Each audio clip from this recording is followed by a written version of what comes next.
Hey! Neno hili si hivyo. Mambo ni matatu. Ladies and gentlemen, good morning and welcome back to our channel once again. William Samoei Arap Ruto should be a very worried man, because Stephen Kalonzo Musyoka has finally brokered a handshake between Rigathi Gachagua and the former President Uhuru Kenyatta. If Rigathi Gachagua and Uhuru Kenyatta were to agree to work together, that should be a serious political headache to the president, because they are likely to lock Mount Kenya out completely for William Ruto. And do you think the two can agree to support Stephen Kalonzo Musyoka's bid for the presidency? And can Kalonzo defeat William Ruto in 2027? Please, let me read your comments below, because I'm coming up with that video, but I want to get your minds about whether two things, about whether, number one, Kalonzo can defeat William Ruto if he's supported by Uhuru and Rigathi, and number two, if Kalonzo Musyoka is supposed to be the presidential candidate, who should be his running mate? Matiangi, Natembeya, Sifuna. Let me read those comments below. But in this particular video, I also want to talk about something which is happening in Gusii region. We are determined and totally ready now to move forward in a strengthened,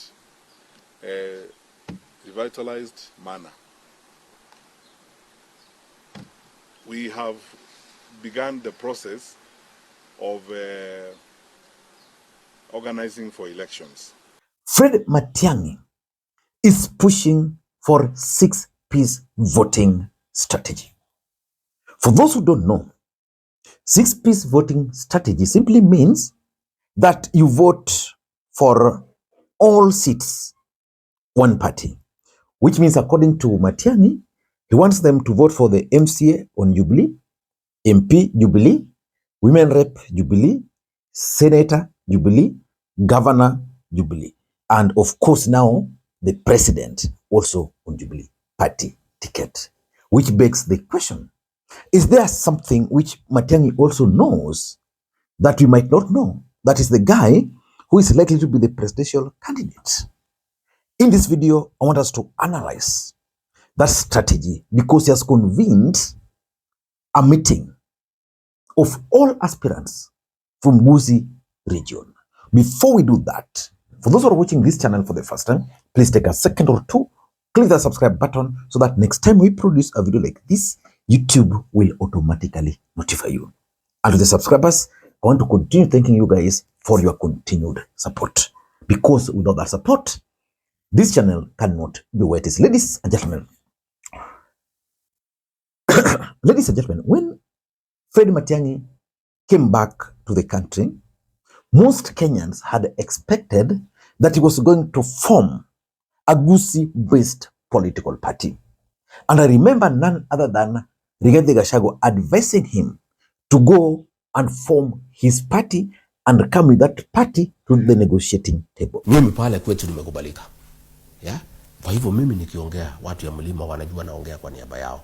Tunataka kujua kabisa huyu Fred Matiang'i amekubalika na jamii ya Gusii kama kiongozi wao. Unasikia? Sasa tunajua akija kwa meza amebeba jamii nzima. Na mimi hapo ndio niko na maneno. Unashuku kwamba jamii haijamkubali? Mimi nashuku kwa sababu siku amekuja pale amelakiwa vizuri sana. Governor Simbarati, rafiki yangu sana, alikuwa pale. Na kila mtu amesema hawataki Ruto, hawataki Raila, wanataka Matiang'i akuwe rais. Siku 3 baadaye nimesikia huyu Arati akisema Matiang'i kuja ungana na Raila. Sasa mimi nimeshangaa, kwani imekuaje? Kwani hii maneno hamungu wamemaliza? I thought hii maneno imemalizika ya kwamba Matiang'i ndio kiongozi ya jamii, aende atafute uongozi. Sasa nimeona governor ameanza kumwambia atienda ongea na Raila ati kwa ODM. So hiyo maneno ndio niko na wasiwasi naye kidogo.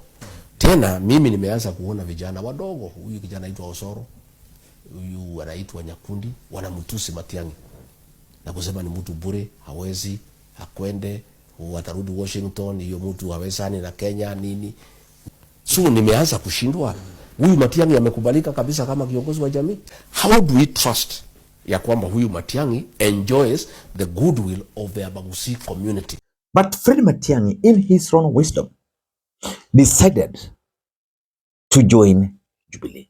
Personally, I knew and I know it was some of the best strategy for him, but of course, Jubilee had some other disadvantages.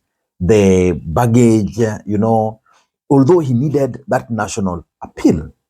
So as we speak, Fred Matiang'i is the deputy party leader of Jubilee Party. And Matiang'i is being pushed for the presidency by none other than Uhuru Muigai Kenyatta. But now, in the Gusii region, Fred Matiang'i has gone down there and he has told them, I want 6-piece voting block from MCA to the president. We in Jubilee will have an open and transparent process of nomination. Only the popular candidates will be given tickets. We will not take money from anybody, and you will not be nominated as a candidate because you are my friend or you are Zach's friend or you are Murade's friend. That does not exist in this party. And tell anybody who seeks to contest anything not to be deceived by anybody, to give them money, thinking that because they are friends, they are going to help them. It's not going to work in Jubilee. It's going to be free, fair, transparent, and straightforward. When I was Minister for Education, I used to use this phrase, that we execute things with military precision, that we will execute the nomination processes also with that level of precision. Only the people who qualify to be nominated will be nominated. Why do you think he's pushing for that? Number one, I think it is his strategy to make Jubilee Party the sole Gusii political party of choice ahead of 2027 presidential elections in the Republic of Kenya. Let us face it. If you go to the Gusii community today, they have MPs elected on ODM party, they have MPs elected on UDA party, and some other parties, including independent. If you go to Gusii today, they have 2 governors. One is elected on OPA party and another one elected, Simba Arati, on ODM party. So which simply means in the Gusii community, there's no single party you can assume or say their elected leaders were picked from. That is what Matiang'i is now trying to fix. And by doing that, it's going to give Jubilee Party visibility and dominance in the Kisii. Because for him to succeed politically, he must have a very strong tribal backing. Our politics is tribal. And remember, when Matiang'i came back into the country, even people like Simba Arati promised to support him. But with the time, we started seeing Simba Arati trying to escalate his political activities as ODM deputy party leader, giving more visibility and more branding to ODM party. And someone told me that Simba Arati was doing that because the intelligence had briefed them that at the end of the day, Uhuru Kenyatta was not going to support Fred Matiang'i. So it's purely a strategy to make Jubilee Party the party of choice in the Gusii community. That's number 2. And this is something I keep on reminding you about on this platform. Politics is a game of numbers, perceived or real. And in Kenya, you can only be taken seriously if you have the perceived political numbers, both at the local level, at the national level, and even at the presidential level. The truth of the matter is that if you're to take the Gusii community and make them vote for Jubilee Party And Matiangi is the party leader. Even if he doesn't become the president, he will have that respect. Today, Moses Masika Wetangula sits on the national table with the Bukusu votes. How many votes or how many MPs are those? How many are those? You can't compare the number of MPs Moses Masika Wetangula commands to the MPs from Gusii region if they were to vote as a bloc.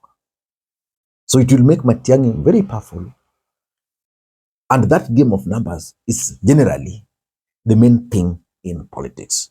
So if they can consolidate the Gusii under Jubilee, and know the advantage of the Gusii community is that they are spread across the country. They can go to Narok, influence the voting pattern there. They can go to Nairobi, influence certain constituencies in Nairobi. And those are facts we can't run away from. And number 3, if he can push that narrative and it picks up very strongly in the Gusii community, it will help him raise his bargaining power during negotiations. The politics of shares. Because we might run away from it, but it's a fact that our politics is about shareholding. Just yesterday, you saw Gladys Wanga pushing for 50% shares of ODM with Ruto. Those are politics of shares. That can only happen if you have consolidated your region. And then now you can claim that in Gusii, now we are fully behind Jubilee. In Mount Kenya, Jubilee presence because of Uhuru Kenyatta is also there. So if he sits on a table, he can be told, okay, wewe leta watu wako. Atasema mimi nimekuja na Gusii community block. And then I'm also coming with the half of the mountain.